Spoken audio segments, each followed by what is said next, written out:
Formação e revisão do cânone literário. Gêneros literários excluídos na literatura brasileira contemporânea. A literatura brasileira contemporânea engloba as produções do final do século XX e da primeira metade do século XXI, sendo marcada por uma multiplicidade de tendências. Ela reúne um conjunto de características de diversas escolas literárias anteriores, revelando assim uma mistura de tendências que irão inovar a poesia e a prosa, como nos contos, crônicas, romances e novelas do período.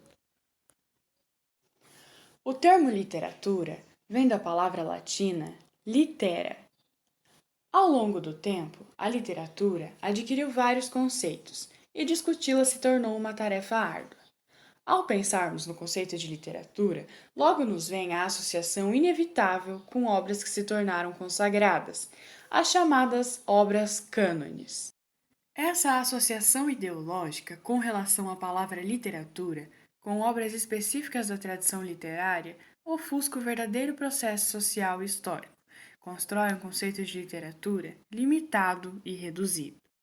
O termo cânone deriva do grego kanon. A palavra cânone pode ter vários significados dependendo do contexto. Na língua portuguesa, o termo em geral significa tradição, regra, norma ou preceito. No campo histórico, para os filólogos alexandrinos, a palavra cânone era entendida como uma confecção de uma lista de autores, escritores e oradores significativos para o estudo da língua. Na literatura, cânone literário é um conjunto de obras valorizadas, consideradas geniais, que permanecem com o tempo e se destinam ao estudo por sua qualidade estética superior. Junto a essa definição, surgiram várias categorias para o cânone literário: o cânone nacional, cânone universal, cânone ocidental, entre outros. A maioria dos alunos, principalmente os estudantes do ensino fundamental e médio, são condicionados a lerem apenas obras de escritores considerados os cânones da tradição literária brasileira.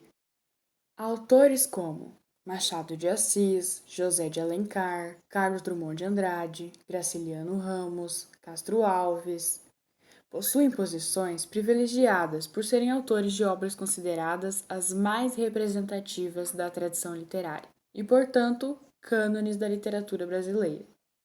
Paulo Coelho. Sobre o trabalho que a crítica tem operado em torno de Paulo Coelho, é válido assinalar a publicação de 2 livros na década de 2000, produzidos por professores universitários da área de letras e cujos títulos dispensam maiores comentários quanto ao propósito de suas abordagens. Por que não ler Paulo Coelho, de Janilton Andrade, e Os 10 Pecados de Paulo Coelho, de autoria de Eloésio Paulo? Considerando o prestígio intelectual e o valor de perenidade que o suporte livro detém na tradição cultural letrada, a iniciativa dessas publicações representa, de certo, um importante acréscimo à institucionalização da carreira do escritor, que contou com uma fortuna crítica predominantemente veiculada na mídia ligeira dos jornais e revistas. Paulo Coelho tornou-se o autor brasileiro mais conhecido no exterior, produzindo narrativas desterritorializadas em um mundo que se tornava cada vez mais global. Suas obras foram publicadas em mais de 170 países e traduzidas para 81 idiomas, tendo seus livros vendidos um total de 210 milhões de exemplares. Paulo Coelho não escreve de forma rebuscada, muito pelo contrário. Seus livros têm um jeitinho simples, de fácil compreensão. Dá para ver que ele faz questão de tornar sua mensagem acessível a todos os seus leitores. Escreve histórias simples que têm uma moral poderosa por trás, uma mensagem que pode te acompanhar por muito tempo. Não se podia prever o sucesso internacional que seria a vida do brasileiro, apenas por seu alcance popular na voz de Raul Seixas, com a canção Água Viva, ou com a publicação de seus primeiros livros. Arquivos do Inferno, em 1982, O Manual Prático do Vampirismo, em 1985, e O Diário de um Mago, em 1987, baseados em sua peregrinação pelo caminho de Santiago de Compostela. Numa entrevista, ao ser interpelado para falar sobre a recusa que a crítica demonstra por seu trabalho, Coelho revida nos seguintes termos: normalmente, os críticos estão acostumados a elogiar uma coisa e todo mundo vai comprar, mas comigo aconteceu o contrário. Eles não falam bem porque não viram a origem da coisa e não se julgam responsáveis. O autor se reporta ao fato de que no início da carreira não precisou contar com o batismo da crítica para alavancar e assegurar o seu grande êxito literário. Ele somente veio a obter as atenções da mídia após já ter distribuído mais de 500 mil exemplares dos seus romances iniciais, O Diário de um Mago e O Alquimista. Nesse comentário provocador lançado aos seus detratores, confirma-se que o aval do grande público foi a mediação fundamental para validar e consagrar a sua produção. Franco Moretti verifica que são os leitores um dos principais participantes na construção do elenco canônico da literatura. No momento em que eles se interessam por uma determinada obra, passam a lê-la e, mantendo-a viva a partir da leitura, transmitem-na a outros leitores. A leitura de determinada obra pode transformá-la em um cânone.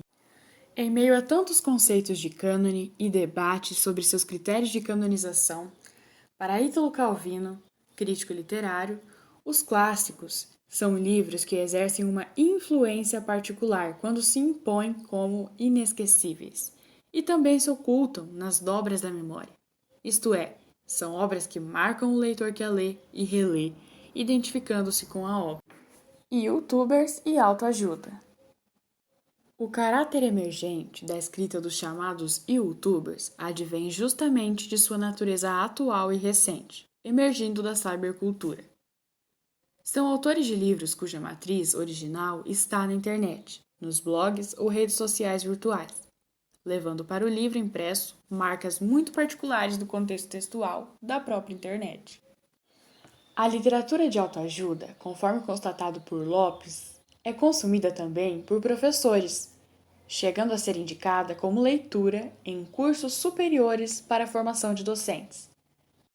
Com base nos dados obtidos em sua pesquisa, a autora acredita que os professores consumam autoajuda devido ao baixo custo dos livros, aliado à simplicidade do texto e à promessa de que baste a sua leitura e o esforço próprio do leitor para se alcançar o prometido pelo título da obra.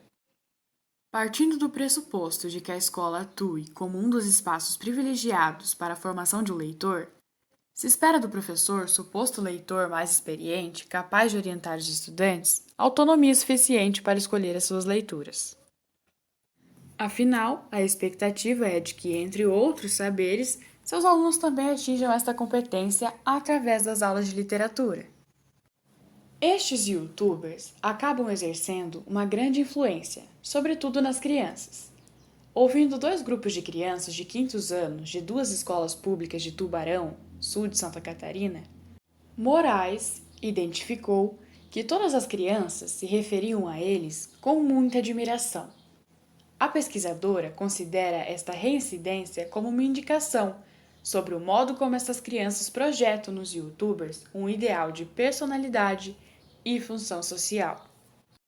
Então, compreendendo a relação entre autoajuda, literatura infanto-juvenil e consumo, com o apoio da perspectiva de Bauman, se entende que, ao contrário da modernidade que privilegiava a ordem, propondo hierarquizações de práticas através do estabelecimento de critérios objetivos, a pós-modernidade não limita seus modelos de ordem, pois cada tradição particular estabelece e valida seus próprios critérios no interior de uma comunidade de significados.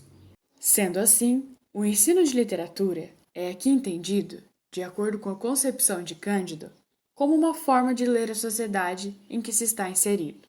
Ou seja, se vivemos em uma sociedade de consumo, o ensino de literatura pode ser inserido neste contexto a partir do trabalho com obras que expressem estes traços sociais nas configurações das suas estruturas. Biasioli aponta que após a década de 1930, a frequência à escola se tornou obrigatória, havendo uma proliferação de traduções de obras infanto-juvenis. Em resposta às traduções, de acordo com a pesquisadora, o nacionalismo relacionado ao modernismo tomou forma tradicionalista na literatura direcionada às crianças, pois as histórias atuavam como pretextos para a valorização de símbolos nacionais. Para Biasioli, desde então, a produção literária infanto-juvenil tem sido renovada, acompanhando as mudanças nos conceitos de infância e de juventude, assim como os gostos das crianças e dos jovens, ora voltados mais à irreverência e ao suspense, como na década de 1980, em que livros como O Menino Maluquinho, de Ziraldo, e O Rapto do Garoto de Ouro, de Marcus Ray, foram os mais vendidos. Ora, mais a fantasia, ligada à experiência do crescimento, como no período de 1994 a 2000, em que Harry Potter e o Cálice de Fogo, de J.K. Rowling, e O Pequeno Príncipe, de Saint-Exupéry, estiveram entre os mais vendidos. O consumo passivo de livros de autoajuda por professores talvez indique um dos motivos para que os alunos terminem o ensino médio sem que se tornem leitores, ou então sem a capacidade de responderem às obras que leem. A autoajuda ancora-se numa perspectiva homogênea, num modelo fixo, rígido, de constituição identitária, a partir de técnicas e práticas que prometem o controle de si mesmo em busca da satisfação pessoal. Desta forma, longe de se oferecer ao diálogo que obras literárias costumam permitir, este tipo de literatura, para Ribeiro e Stafusa, filia seu discurso capitalista, no sentido de afirmar que tudo depende da força de vontade, para então prescrever o que os indivíduos devem fazer, sem considerarem os seus contextos sócio-históricos. O elevado consumo de livros de autoajuda e de obras infanto-juvenis escritas por youtubers indica talvez que a procura por prescrições ainda seja maior do que a busca pela elaboração de uma voz própria. Gomes e Gomes afirmam que os millennials, nascidos entre a década de 1980 e início dos anos 2000, geralmente são imediatistas, exigentes e conectados ao mundo através da internet. A pesquisadora afirma que atualmente as crianças valorizam o YouTube e propõe, como prática de inovação pedagógica, o trabalho com canais no YouTube, a fim de aproximar os conteúdos curriculares do interesse e da habilidade infanto-juvenil para lidar com esta ferramenta, pois, de acordo com Moraes, o imaginário infanto-juvenil frente às tecnologias passa por um momento em que as crianças não só consomem os conteúdos produzidos pelos youtubers, como se voltam para a possibilidade de se colocarem como produtoras de conteúdo. Outro ponto que podemos observar nas leituras desses best-sellers é a referência que alguns geralmente fazem a clássicos literários, o que provavelmente pode atiçar a curiosidade do leitor. No caso do livro Crepúsculo, temos os clássicos O Morro dos Ventos Uivantes e Romeu e Julieta sendo referenciados intertextualmente. A visão que temos é que os leitores que iniciam com os best-sellers podem futuramente começar a diferenciar suas leituras, saindo dos romances mais vendidos e lendo autores como Guimarães Rosa, Clarice Lispector e outros cânones consagrados da literatura que podem, ou geralmente são, referenciados nessas obras. O preconceito que é direcionado a esses autores e seus livros não é algo novo.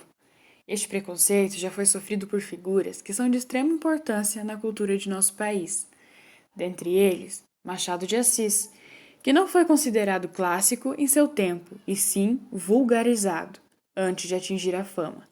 Shakespeare é outra figura que foi estereotipada por escrever peças no gênero dramático.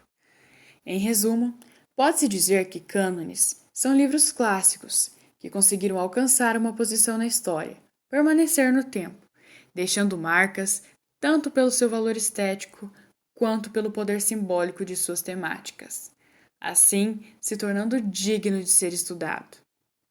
No entanto, o processo de canonização marginaliza obras literárias tão importantes quanto as obras definidas como cânones.